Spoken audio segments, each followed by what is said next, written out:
All right. I am here with my friend Jessie Lipscomb, also known as Momma Lips. Hi. What's up?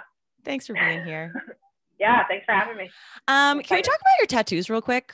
Because I feel like I've never actually noticed that you have tattoos all down your arms. Yeah, and I actually just got a new one. That's why. Whoa! Wrapped. What is that? There for a week. I got a set of a set of glasses, and it says the library is open. What? It's a Drag Race reference. Oh, obviously. Like I didn't know that. Give me a break, please. For other people, but yeah. But yeah, I have a good amount of tattoos. Yeah, that's like a little anecdote about you that I didn't actually ever realize. I'm working on getting this one finished. You want to have 2 whole sleeves? Yes, I'm saving this forearm for the kids when they're old enough to draw. I want to get one of their favorite pieces tattooed on my forearm. You're gonna let your kids draw ink onto your body? I'm gonna let them draw on a piece of paper, and then I'm gonna do that on my body. Yeah. Do you know what that just reminded me of? My daughter, who's 4, came home from school the other day and she's like, Mommy, look, this is a picture of Noah's diarrhea. And it was like a bunch of like brown and yellow. And I was like, oh, cool. So maybe you might want to just give some guidelines before you have them draw. Oh, yes. So it's like, what do you think of when you think of mom? Oh, perfect. So I'm like low key, high key, hoping somebody drops a son. Yeah. I just have like diarrhea. Cool. Yeah. Oh, okay. That's exciting. Okay. Yeah. I digress. I want you to introduce yourself. The way that I know you is just from Instagram. We connected. Well, Momma Lips is your Instagram handle, which I didn't understand was part of your last name for like a year. I was like, what is Momma Lips? Anyway, and then we met up for coffee in North Charleston at Juice Joint. Yes, that was it. I forgot the name. That was it. Mm-hmm. Real nice if you haven't been there in Park Circle. Mm-hmm. And we just like hung out one day, and that was before COVID. And I was going to have you on a panel for the Champagne Society, and it was just cool to connect. And then I don't know, just like shit hit the fan. The world happened. Yeah. I mean, just shit hit the fan everywhere for me in all the ways. So it was kind of like time out. And now, here we are. I have a podcast. So I was like, when you pop back on my Instagram, I was like, oh my gosh, yes, Jessie, I'm so excited to have you. So would you introduce yourself? Tell us about your family and your work in the world. This question always makes me sweat because I never know how far back to go. Okay. Well, you could start with how many kids you have. I have 3 children. I missed 3 under 4 by a month, I think. I have Jackson, who's 4.5. Well, I forgot his name. Miles is just over 2, and then Simone is just over 1. So we have 3 kids, 2 dogs. My husband is about to exit the Navy. Thank God. That's actually how I got my nickname, if you will, Momma Lips. Mm-hmm. Our last name is Lipscomb. On the boat, he was known as Daddy Lips. Oh, really? Like, the guys just called him that. Other men called your husband Daddy Lips. Called him that, correct. And then Sexy. When I would come around at events or something, it was Daddy Lips and Momma Lips, and I just ran with it. Oh, yeah. And run with that for sure. Let's see. Jackson is 4.5. He was diagnosed with autism right before he turned 2 because for lack of verbal communication. Mm-hmm. And to this day, he has a few phrases that he's latched onto, but otherwise he uses a speech device. And I have, for the past 2 years since he was diagnosed, used my little corner of the internet to talk about parenting a child on the spectrum. Which is so important.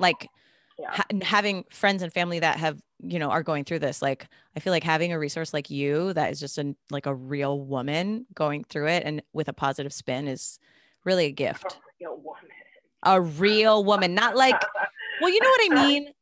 Not like an airbrushed woman, a real, a woman you can see yourself in. I think that's a gift to other women. So I hope you feel that way. And then you draw on the side as well. Oh, yes. And I have an illustrative business. I left my super cushiony job of 4 years as what was my official role? Digital marketing consultant. Ooh. I left that job to be a freelance illustrator on the side, which turned into my main hustle. I started doing that as my side hustle to cover Jackson's co-pays for his therapy because it's expensive. So, but you just happen to always be, because like illustrating, like your drawings are so good. If you haven't, because you have a separate Instagram handle for your drawings, which is Momma Lips Draws, right? And we'll put all of this in the show notes. I still want to get something from you. We were moving and we don't. Now I'm ready to hang things on the wall. But they're so good. And is that something you just stumbled into, or have you always done drawings? I've always been involved in drawing. I have a degree in graphic arts. So that has always been something that has been in the back. Cobwebs were all over it. And I decided I would dust them off and see if I still had the skills. And apparently I still do. So nice. I love it though. You probably pulled in your marketing into your Instagram account, right? Yep. Huh. So then now your quote unquote job, like the way that you bring in income, is it through the illustrations and then like doing paid ads as an influencer? It is both of those. Correct. You combined your two things perfectly. Which is so weird because I tried to be a quote unquote influencer when Jackson was first born. I tried the whole like really fucking pretty pictures with the really pretty lighting and the clean surfaces. I tried that and that was really fucking hard. And it wasn't real. My child never stood still. The pictures were it just wasn't it. I realized that wasn't my boat. And that was fine. And then I just started posting real stuff, and that got way more reading. Yes. Like, oh my gosh, way more attention. And then I landed campaigns with my real self, and I was just like, oh, okay, well, this is what I need to do then. Yeah. Oh, bummer. Got to be my real self on Instagram. That's a real buzzkill, huh? Dang it. Dang it. No, that's what the people want. Give the people what they want, And so that's what I was saying about you. But I wasn't actually sure that you were doing campaigns like that. Though you did a campaign for that bed that's in your playroom. That's like a kid's fold up couch bed thing. Oh, I think about that all the time. And I was like, this is why influencer campaigns are so smart. It was on our Christmas list. Like we literally, when we were buying this house, I like sent my husband your post like 5 different times. And I was like, I really want to get these for the kids' room, but we just couldn't, it just doesn't make sense in my house right now. Cause I don't have I just didn't have the space for it, but it's still stuck in my mind. So what is that company? The Nugget. The Nugget. Brilliant. Nugget. Let me tell you about the Nugget. Okay. Tell me. My kids are spoiled. I'm gonna tell you. I'm just gonna be real. My kids are spoiled. I spoil my children, and I'm fine with it. Horrible mom. The worst. We have 3 nuggets. We have 3 of them. The first one, I got the first one right before they blew up. Like real quick. I'd always wanted one. I got it. And then I reached out to them like, hey, I already own your product. Would you be down for a campaign? They said no because I didn't offer the appeal that they needed.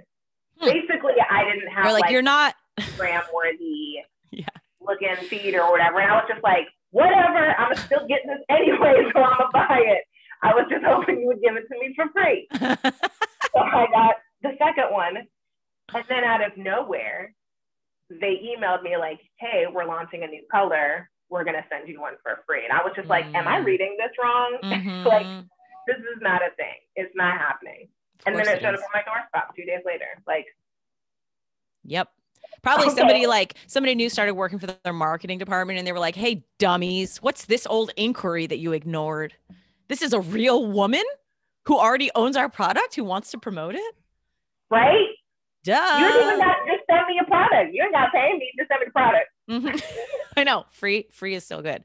I know it's really hard. Like, I mean, I wasn't planning on going into this, but it is interesting, like doing sponsorships. And like, now we're looking into sponsorships for the podcast and thinking, okay, really wanting it to feel aligned with the brand. And I mean, I respect influencers of all kinds across the spectrum. Cause I just feel like, holy shit. It's so first of all, it's such a full-time job. And second of all, it works. Like it just works. So that alone is pretty like, wow, that's impressive. It's a magazine. That's a person. But for me, for brands like you and me, I think too, like authenticity is our thing. 100. And so the brands that you partner with really have to feel authentic. So actually, have you had any experiences where you partner with a brand and it wasn't that type of relationship? Like it wasn't a good authentic, like you felt like you had to pretend and then you realized too late that it was icky? Probably a couple of years ago when I first started doing this, I guess, because at that point I was just taking whatever I could get. Mm-hmm. But now if people reach out to me, first of all, if they offer me some stupid budget or they don't have a budget, it's a no-go. Or if they're like, if some of their requirements for their post is something that just doesn't feel authentic to me, then I'm just like, man, I would love to do this, but it's just not going to work. I do require some kind of payment, but there is no amount of money that is going to cost me to be fake. Yeah. But like, what does that mean? Like, what have they asked you to do that's fake? Now I'm actually curious about this. Like if somebody sends me some food and they're like, oh, like, let us know your real thoughts about this food. It's like, I'm going to tell you right now, I'm not going to like that food. Like, I'm telling you right now, it's not going to happen, so I'm not going to talk about it. Okay. I'm not going to talk about it. Oh, I remember I had one a couple of years ago when I was pregnant. It was like a maternity line at Target. And I was so excited because they were going to send me clothes. Oh, I opened the box, and Matt was standing right behind me. I opened it, and he was like, who's that for? And I was like, it's supposed to be for me. And it was this like hot pink fluorescent frilly shit. I'm like, I told them I told them black and send gray. it over here. It's not for me. Not me. And they're like, just post yourself wearing these pretty clothes. I'm like, man, this is not, no, I got to send these back. I can't. We were pregnant at the same time, right? Didn't we both have our thirds like the same time? Because wait, you said how old? Because Noah is like 1.5-ish, like almost. Yeah, Simone was born January 31. Oh yeah, and Noah was December 17th. That's right. Yep. We met when our like your baby was like 4 weeks old or 6 weeks old or something, and my baby was like 8 weeks old or 10 weeks old. Because we did talk about breastfeeding. Because I just had a memory come back to me. Yeah, being pregnant. Anytime I'm pregnant with anybody else on the internet that I've never met and I know nothing about, I'm like, hi. I see you. What you doing? Want to hang out, please? No more children. Sometimes. Are you tired? Yeah, no more. Wait, are you done? I'm done. Like super easy done. Like Matt is getting snip. We done. Getting as in has not gotten yet. Girl, he got so scared because of COVID. I know you're listening. It's time. Yeah, we actually, so my period started a couple days ago and I was just like, I'm always in a garbage mood when my period starts, but silver lining, I'm not pregnant. Oh, and he was just like, yeah, so I really need to get on that, don't I? I was like, yes. Yeah. Like last year. No, literally, like I couldn't handle the stress of even like that I might accidentally be pregnant again because I was so happy with the 3 babies that I had. And I was like, this is it. This was the plan. And I know it doesn't always go to plan. Sometimes people don't get the babies they want or they get more than they asked for.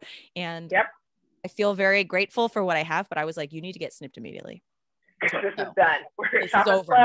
I cannot live every month praying for the period now that it's done. So, oh my God, what are we talking about? Okay. Let's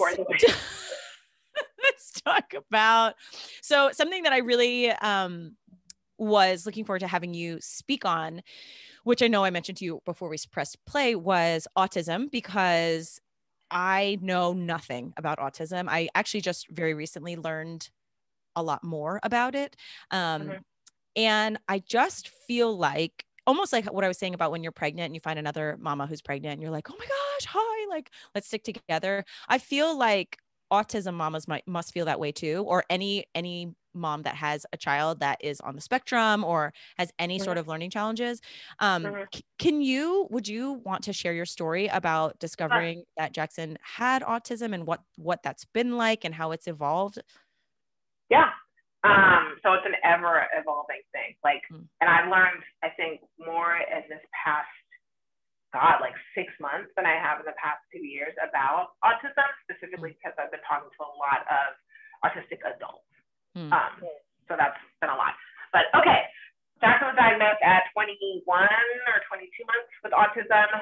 We had an inclination when he was 18 months when we took him in for his wellness visit. The pediatrician told us that he was severely delayed or severely behind in verbal communication. I was extremely defensive because I did not know this pediatrician, brand new person. And I took it as a personal attack at my parenting. Like I had done something wrong or whatever. I go home, I tell Matt, and Matt's like, I knew something was different because based on standard milestones for kids, when they're 18 months, they should be speaking at least 10 words or something like that. And I was like, that sounds like a load of bullshit, but whatever. Jackson's just a late talker. He's going to go to school and socialize and the words will come. I was also pregnant with Miles at the time when all of this was happening. Perfect. So 19 months, Jackson and I moved across the country from Washington to South Carolina. Matt would not stop bothering me about getting Jackson evaluated by the state. So I took him to get evaluated. There, they asked a bunch of questions, but there were 3 specific ones that were like red flags for autism. And I can't remember what 2 of the 3 were, but one of them was, does Jackson answer to his name? And I wanted to say yes. It was like, duh, my kid knows his name, but I knew that would be a disservice to him. So I told him no. And I knew it. I will never, ever forget this moment. I remember the woman asking me that, me looking at Jackson and knowing that the answer was no. And I could like feel the tears like coming up in my body. And I just looked at Jackson. I was just like, is it normal to be nervous for them? And she just handed me the box of tissues immediately. And I was just like, and it's like, I'm also 7 months pregnant with Miles again. So the hormones are like all over the place. From that triggered us to go see a child psychologist where we got an at-risk diagnosis.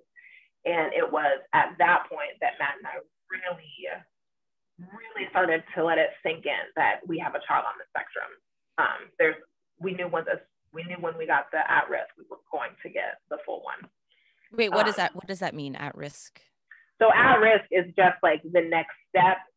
At-risk could just kind of be like a verbal delay. Got it. Okay. Like something like that. This kid might have this, but he's at risk of having this, but we're not confirming yet. Correct. Okay. So we went to a private psychiatrist. We were put on the list for MUSC to get seen, but that list was 6 months long and I was not waiting 6 months. So I went online and found a private person and she looked at Jackson, like ran a bunch of tests on him, and he was diagnosed at 22 months. And I remember she was just like, okay, so these are the places that you should look at. Like he will need to get ABA therapy, which is applied behavioral analysis therapy, occupational therapy, and speech therapy. And we were like, he's already enrolled in speech and OT. We needed the diagnosis for him to get ABA. And she was like, you guys are already on it. Like, this is not about us. This is Jackson. Like, we need to get stuff in line for him. So we needed this to go to this. So we need this. So give it to us. Yeah. And it has been a whirlwind since. He's been getting all of those therapies for over 2 years. He now has a speech device. He did go to public school, mainstream public school, for 2 months before COVID. He was in a special education classroom and it was great. I cried the first day because he rode the bus. And oh my God, the bus picked him up from our front yard. Wow. It was a trippy moment. Trippy moment. I don't know. Yeah. No. Okay. My turn. Okay. So thank you for sharing that. I mean, I can't, like what a whirlwind, I'm sure, but I'm curious. So in your experience, like when you're sitting there and you know, in that moment when the woman asks you, like, does he respond to his name? What is the fear of a mother? Because I want so badly to understand that, like that lived experience. Like, what is your fear for your child when you learn that they are autistic? Right off the bat, I know better now, like having done research, but in that moment, it was fear that I did something when I was pregnant with him that made him this way, that he won't be successful in life because he has a disability. Those kinds of very surface value things. I know now that Jackson being autistic does not mean any of those things. He is fully capable of love. He is fully capable, probably more capable of getting certain jobs than others. Like there's nothing that's really going to prevent him from doing anything. But the mom guilt was so real, was so immense. And I was the parent that was in denial also of me in that. I was the one that was like, no. He doesn't have autism. That's nothing. Nope. Mm-mm. Wow.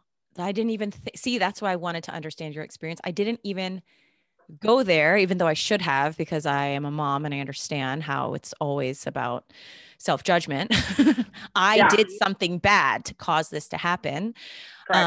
That reminds me of your vaccine post that I just, I did a quick scroll of your Instagram and how, and like, disclaimer, we're not advocating for or against. I feel very neutral about vaccines.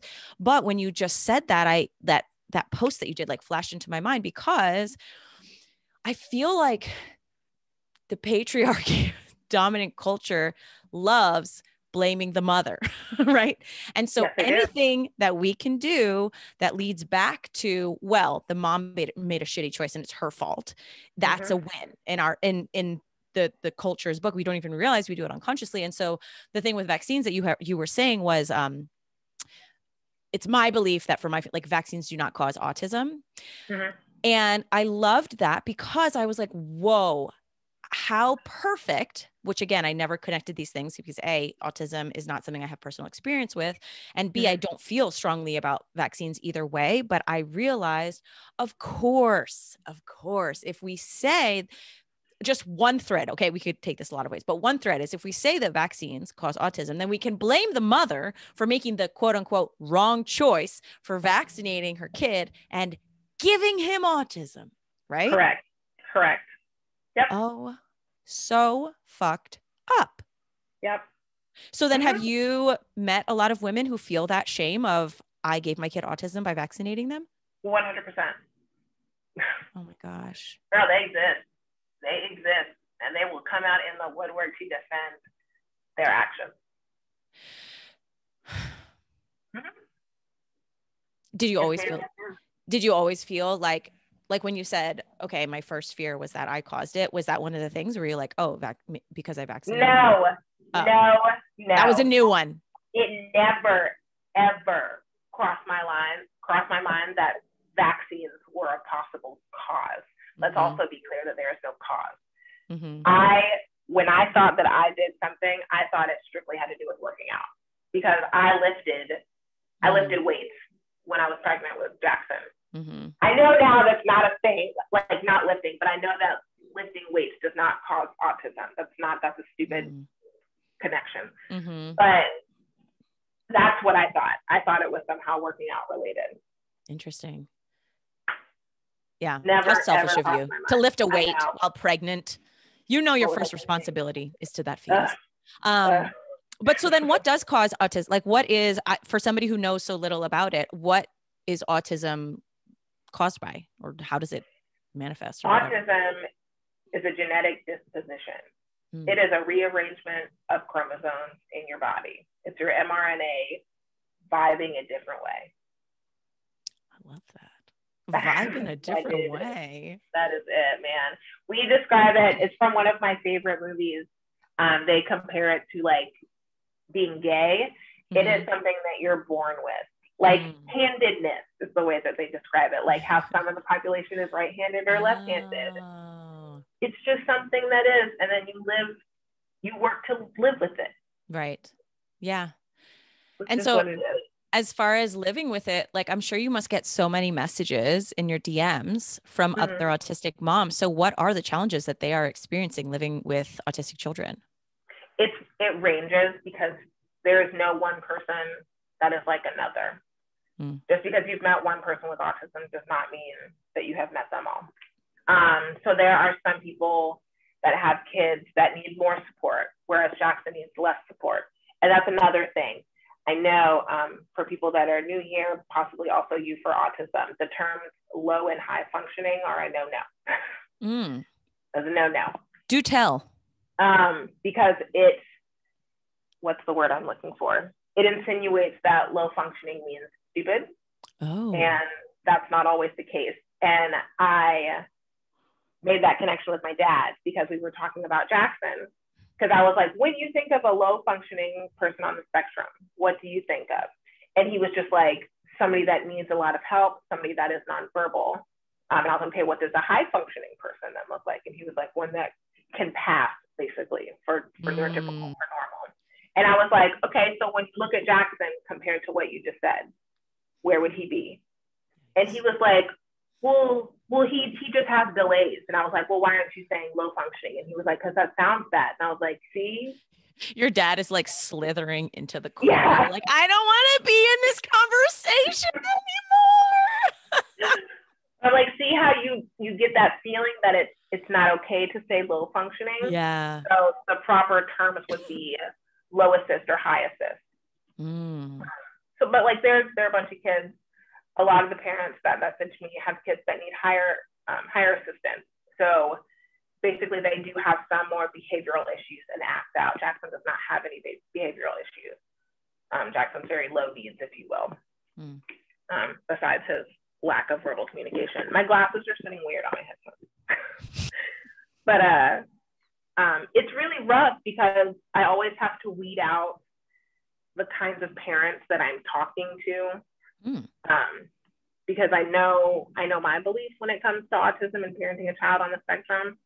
I am not on any kind of search to cure him or to find a cure or to fix him. There are parents that are looking for that, that will slide into these DMs and be like, how did you fix your child? How did you cure him? And I'm just like, who are you talking to? So I have to weed out those ones because as much as I want to help people, I feel like if people are coming to me with that mindset, you're already too far gone for me to really have an impact. But those, it sounds really weird, but the ones that just get a diagnosis that are in that vulnerable state, I want to find them and like give them the positivity of having a child on the spectrum, because I feel like we just get a lot of negative information and it's overwhelming. It's a lot. It's a very vulnerable time. But yeah, it just sucks when people come up to me and they're like, oh, how did you fix them? How did you make it better? How did you stop his stimming? It's like we don't want to do any of those things. We don't want to do that. We just want to make it better for Jackson to be in this world. We don't want to we don't want to mold him into our world. We need to enter his world. Whoa, this is fascinating. I never thought about that. Okay, so then did you always, like, immediately when you got his diagnosis, were you like, could you see how a parent would go to that place of I need to fix them? 100%. And how did you not go there? Because I don't need to fix anything that came from me. I know that I'm not a religious really person, but I know that there aren't mistakes. And he was made this way for a reason. There's nothing to fix. Yeah. Like, I know that. There's no questioning that for me. So that was just already rock solid for you. Yeah, there was no question of that. There was a question of like me, because at one point I was trying to find a blame, like we talked about earlier, blame or a cause. Yes. And that would have been completely on me. Had nothing to do with Jackson. Once I removed myself from the situation, making it seem really selfish for me, I hit the ground running. There was no stopping point. Yeah. Yeah. But I feel like that part must be the hardest, can be one of the greatest hurdles, I would think, for a parent. I mean, I'm thinking of clients I've had who literally, like, crying. They will tell me it's my fault that my child is the way they are. Even just talking genetics, like it's my fault because the genes are in my family. My child is the way they are. And that's a losing, there's no winning that conversation, right? Because if you, I agree. It was a very hard, I did it, and I actually just talked about this like a couple weeks. We always revisit Jackson's diagnosis. Like it's a ever changing conversation. But like they call it mourning the child. Excuse me. They call it mourning the child because especially Jackson was our first kid, we had all these envisions and like dreams and stuff of what our first kid would be doing and how they would be. And then when we find out that they're autistic, it's just like, well, that child is not going to exist anymore, which we now know is bullcrap. Jackson is still the exact same thing. He just has some hurdles. That's fine. But the mourning of the child that we had always envisioned started then. And I think mine was a very condensed period, not because of pressure, but just because I'm pretty good at compartmentalizing my emotions. So I hit them hard, I hit them heavy, and then that's it. With Matt still kind of takes his out every once in a while and sits with them. But yeah, it was a lot. Handled a lot of demons when his diagnosis came to. I'm sorry I'm looking that way. It's because I'm looking out the window, looking at him digging in a dirt hole. No, that's so sweet. I love it. But yeah, it was a lot of hurdles. I actually have a bunch of videos, something that I do when I'm feeling very emotional and I have my crying moments. I record myself crying, and I have so many videos of me crying and just talking. I recorded myself in the car, like I turned a video on, put my phone on the dashboard, and then drove home after we had got Jackson's diagnosis. And like, I listen to it every once in a while. I'm just like, wow, my mindset, like the growth that I've done since then, just like the vulnerability, I can hear it in my voice, obviously, because I'm crying. But definitely that was a lot of demons, a lot of personal shit, and then realized it's not about me. It's about Jackson.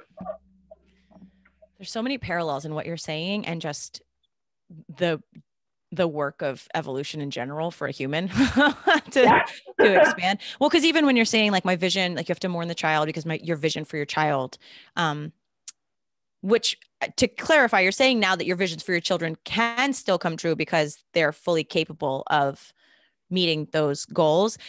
And yet when you're saying it, I'm thinking about like the premise of conscious parenting and how it's our responsibility not to project our expectations and goals for our children onto them anyway.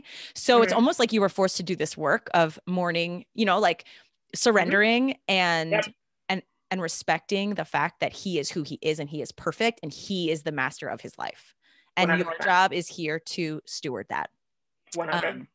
And so it kind of forced you to do that sooner, which in some ways is such a blessing because I know grown women who struggle with this still, like, grown mother-daughter relationships where the mother's like, well, you were supposed to do X, Y, and Z. And the daughter's saying, that's not me. That's not me. That was your idea of who I was supposed to be. And it was never mine. And so it's almost like every parent should mourn their visions for their children right away. Get that shit out of the way. They're not you. They're not like an extension of you. They're not your puppets. They're their own perfect souls that arrive here with their own missions. And your job, your privilege is to guide them to their fullest expression and fulfillment. I agree. 100%. Why do you think you're so good at like speeding through all of these shifts, huh? You were like, I just sped through all these demons and no. What's that about? Honest to God, I don't think I am. Like, I'm really bad at change. I only like change that I can control or facilitate. So weird. So unlike every other human I know. This was so way out of my control. But I mean, once we got the at-risk, that just catapulted everything forward, especially for me. It's just like, I can't fight a medical diagnosis. I can't do that. So this is it, ready to go. I'm wondering, have you had another time in your life where you had to respond this way? Like as a child and that resilience was already there?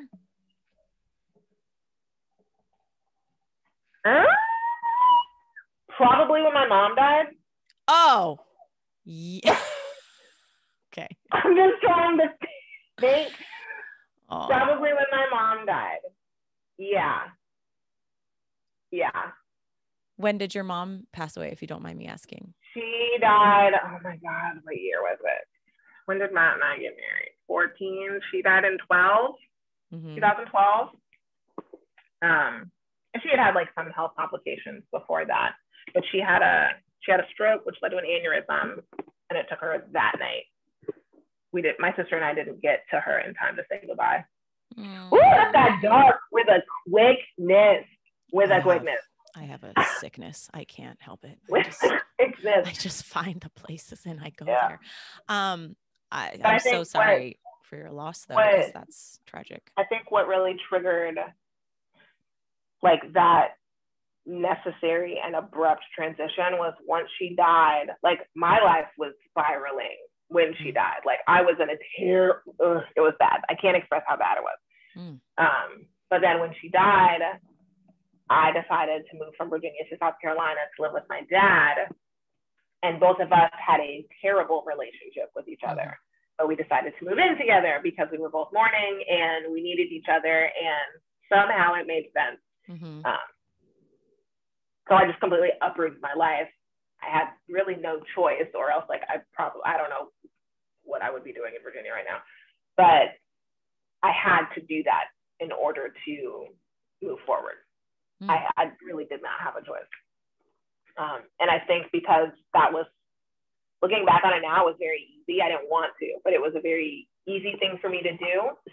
And then when I met Matt and he got orders to Washington, I was just like, oh, I'll do it again. Like I'll uproot and completely alter my life again. Did that. And then we got Jackson's diagnosis and I was like, okay, I'm going to change my life again. Wow. I really have enjoyed it.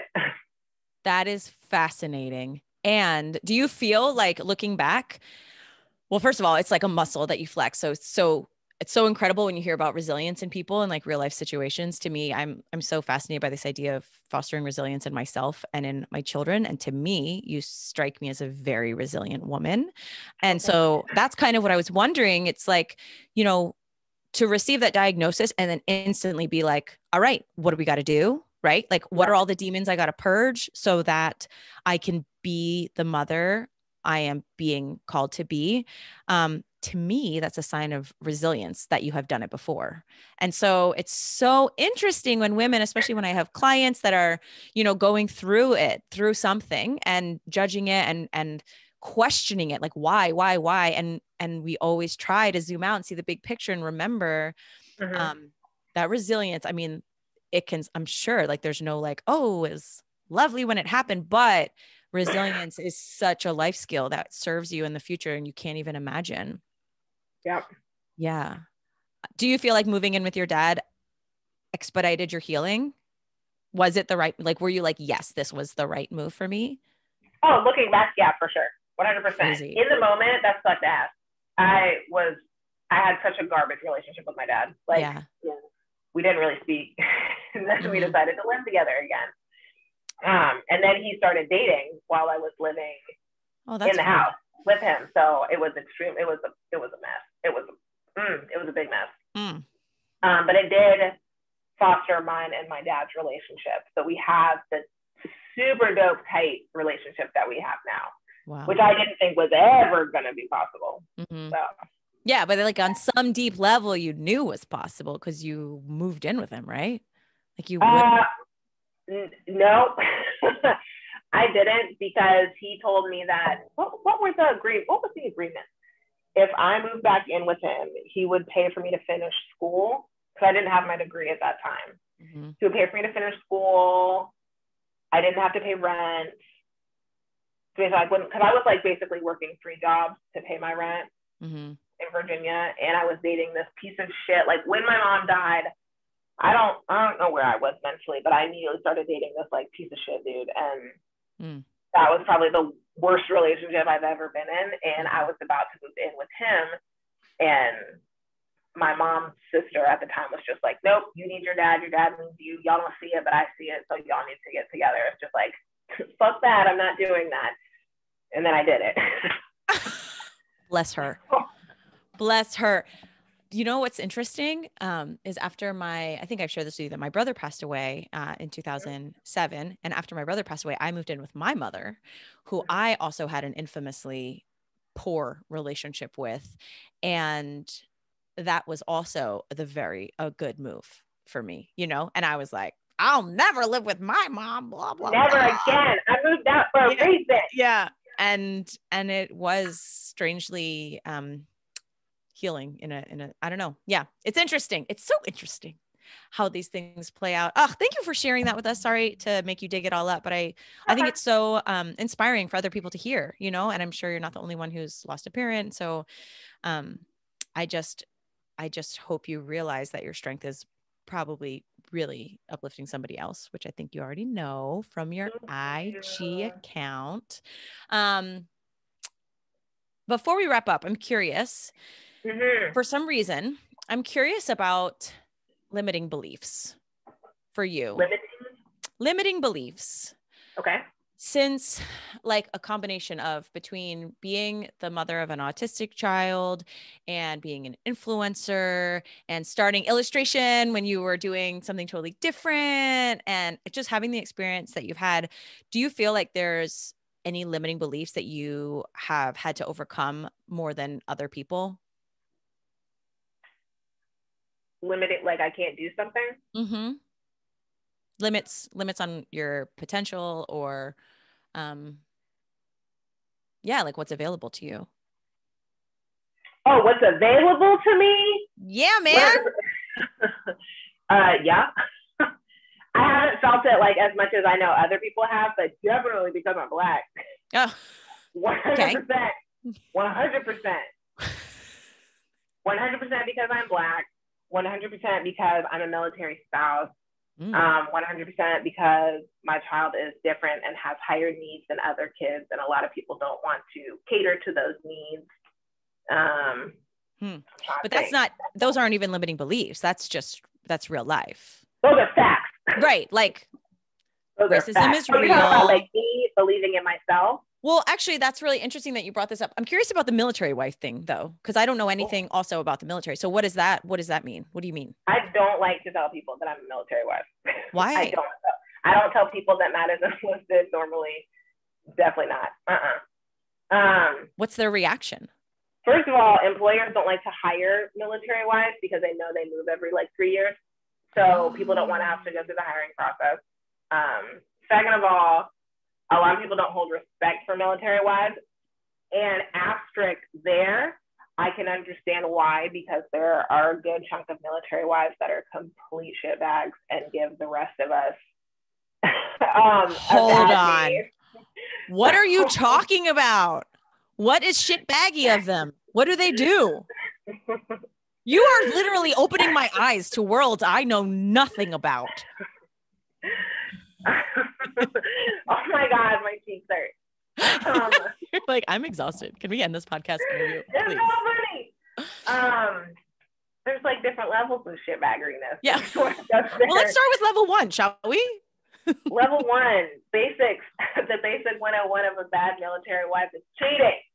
But that's just like general wife. That's a bad 101 general wife. That's general. Yeah, I think that's across the board. General wife. But specifically for military wives, when the husbands are deployed and gone, they will do all the stuff while they're gone. They will empty bank accounts. They will destroy houses. They will move. They will do those kinds of things. Yes. Will they like change their identity and vanish in the night?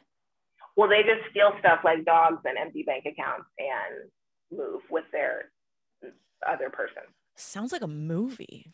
Yeah. So Matt has been on one deployment, and on that one deployment, 4 marriages ended when they came back. Oh, that's sad. Yeah, it's real bad. It's real bad. And then there's like the other bag of shitbaggery that the wives. Level 2. We're on level 2, ladies. Keep up. This is like level 5. I'm just gonna skip a bunch. They're the ones that don't have jobs, but then take the responsibilities and acknowledgments of their husbands. These are mainly, nobody come for me. Nobody come for me. But these are normally officer wives. Nobody come for me. Nobody come for me either. If you don't feel seen on this, I'm not talking about you. If you feel seen, sorry. But it's the ones that, so like when you're on base, if you ever go on a base and you see other guys salute each other or like stand or address someone like that, it's because you see that they are of a higher rank. there are wives that will get mad because somebody did not approach them as their husband. Oh, and I'm God. like, boo-boo, you didn't do anything. you haven't done anything. Is this like rank stuff and patriarchy stuff and sexist stuff all blending into one? It's all of them. All of them. Oh, no, it's too late for this. I need a it's cocktail. If we're going to go into that, I have so many threads that I want to follow there. I feel like maybe we need a part 2. It's just going to be called like military wives. Yeah, I don't like to tell people that. I don't like to tell people. Well, now the whole world knows, i.e. like the 10 people who listen to my podcast. Just kidding. It's more than 10, but still.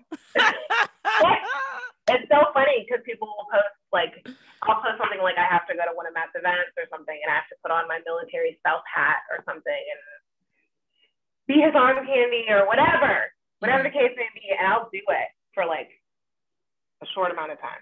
Do you wear a pink frilly dress that's neon? I do not. No, ma'am. No, ma'am, I don't do that. Just hoping. It's just black. You wear a black dress. It's a black dress. No. It matches my soul. I have another friend who says that. Black like my soul. And I roll up and I'm like in bright pink and it's not even like preppy pink. It's just I just want to be as like poppy as you could get sometimes. But my soul is not always pink. Let's just be real for a second. Ever pink. Maybe it gets yellow, but I don't think my soul will get pink. Just like a light orange. Anyway, okay. So, but yeah, I do want to like bringing that full circle. Thank you for also educating me about military wives because I know very few of them.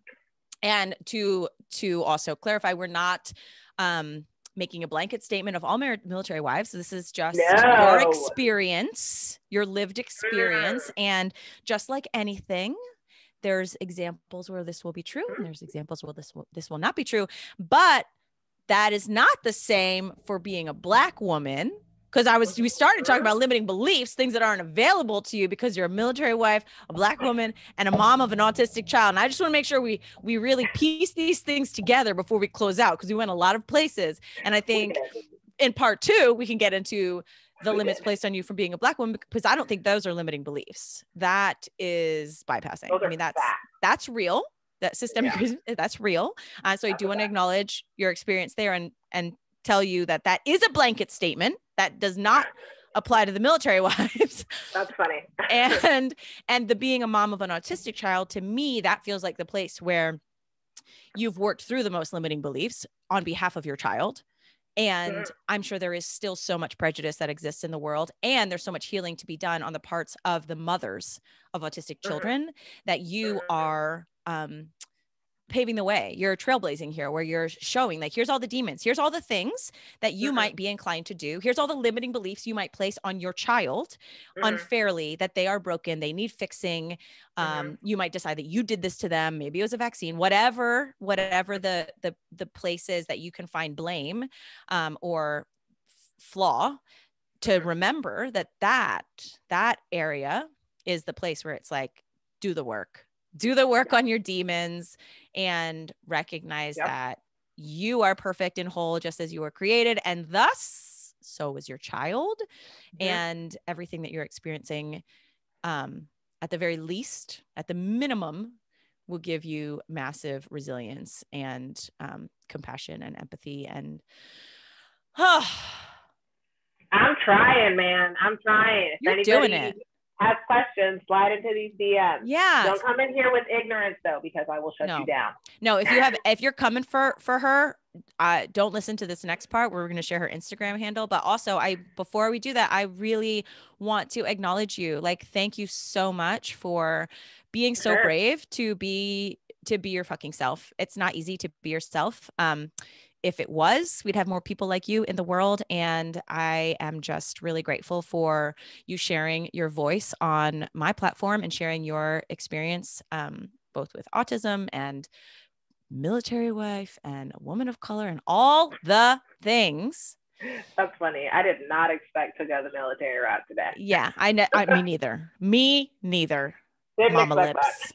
And I'm sure people will want to keep in touch with you and support your work in the world. So where can they find you? Okay.